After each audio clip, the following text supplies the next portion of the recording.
Dobrý den, v tomto videu se dozvíte, jak editovat obsah stránek v redakčním systému WordPress.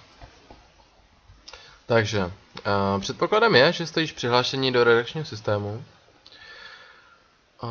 Pokud nejste, přihlašte se.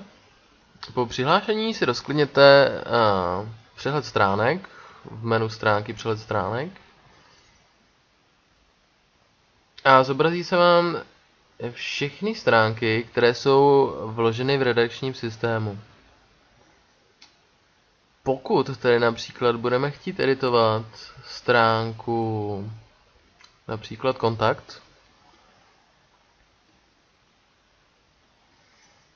najdeme si odpovídající stránku v redakčním systému a klikneme na tlačítko upravit.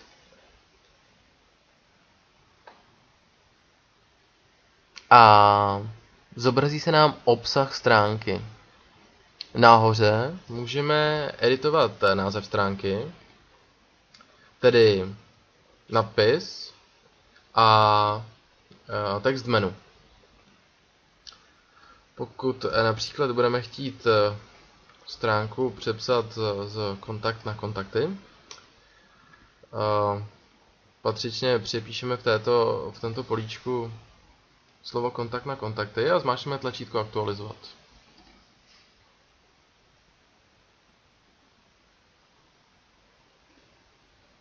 Tím se nám stránka uloží a změnila se i z pohledu návštěvníka webu. Pokud budeme chtít přidat nějaký text nebo editovat nějaký text, analogicky přepíšeme nebo dopíšeme adekvátní text do toho velkého pole, které teď vidíte před sebou. Například sem napíšeme nějaký text.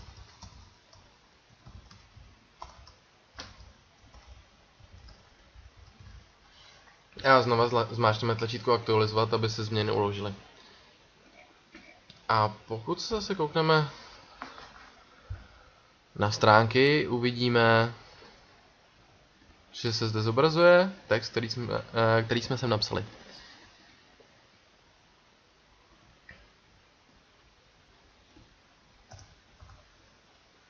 Tak, děkuji za pozornost.